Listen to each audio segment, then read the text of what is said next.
ঘোষণা করা এই যে আওয়ামী লীগ অরাজকতা সৃষ্টির এবং একই সাথে কিভাবে নির্বাচন বানচাল করা যায় সেই চক্রান্ত কিন্তু আওয়ামী লীগ করছে এবং ভারতের এক ধরনের যোগ সদস্য।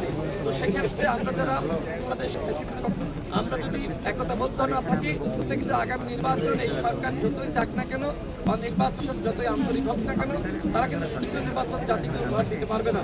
আমি আর একটাই বলি, প্রধান নির্বাচন কমিশনার তিনি বললেন যে উসমান হাদিকে যে গুলি করা হয়েছে এটি নাকি বিচ্ছিন্ন ঘটনা। দেখেন, আওয়ামী লীগ যে চক্রান্ত বা ষড়যন্ত্র শুরু করেছে এটি কোনো বিচ্ছিন্নতা নয়।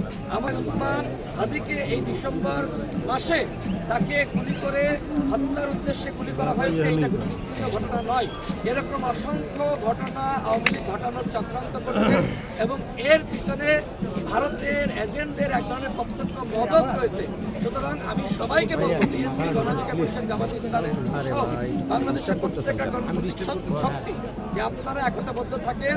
আজকে আমরা বিভাজিত হয়ে পড়েছি, সেই কারণে কিন্তু আওয়ামী লীগ এই সুযোগটা পাচ্ছে। সুতরাং এখন সময় এসেছে এই বিজয়ের দিনে আসুন আমরা সবাই শপথ নিই যে আমরা এক থাকবো, একতাবদ্ধ থাকবো, আওয়ামী ফ্যাসিবাদকে মোকাবেলা করব। আমরা যদি এই আওয়ামী লীগের 16 বছর যে ফ্যাসিবাদী সিস্টেম তারা তৈরি করেছিল এই সরকার কিন্তু 16 মাসে সেইটা ভাঙতে পারে নাই।